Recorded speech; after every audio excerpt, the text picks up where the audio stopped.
বাংলাদেশের সর্বাপেক্ষা বিলুপ্তপ্রায় ফল মন কাটা বা ময়না কাটা। এর বৈজ্ঞানিক নাম হচ্ছে মেইনাল এক্সিফ্লোরা। এ গাছের পাতা, ফল এবং শেকড়ের রস ভীষণ ঔষধি গুণ সম্পন্ন। প্রথমে বলবো পাতার কথা। ত্বকের যে কোনো সমস্যা নিরসনে এই পাতার রস খুবই কার্যকর। এই ধরুন কোথাও ফোড়া হলে এই পাতার রস লাগিয়ে দিলে দ্রুত ঠিক হয়ে যায়। ফলটা মায়ের বুকের দুধ বৃদ্ধিতে সহায়ক।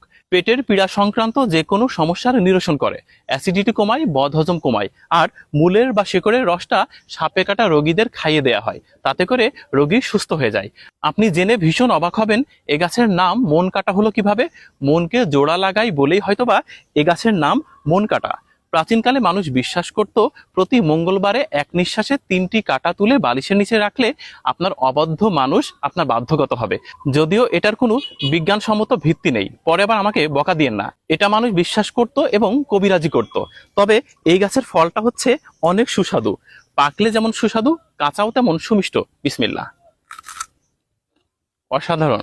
ঠিক কাঁচা পেয়ারা যেরকম সেরকম, তবে হালকা কষ স্বভাবের হলেও সুমিষ্ট এই ফল। এই ফলটা বনে বাদারে এখন দেখা যায় না, আগে খুব চোখে পড়তো।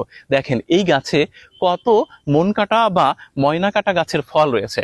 আমরা এই ফল অনেকদিন পর খুঁজে পেয়েছি এবং আপনাদের মাঝে ফলটি সম্পর্কে তুলে ধরলাম। খুব চমৎকার ফল, মন কাটা গাছের ফল।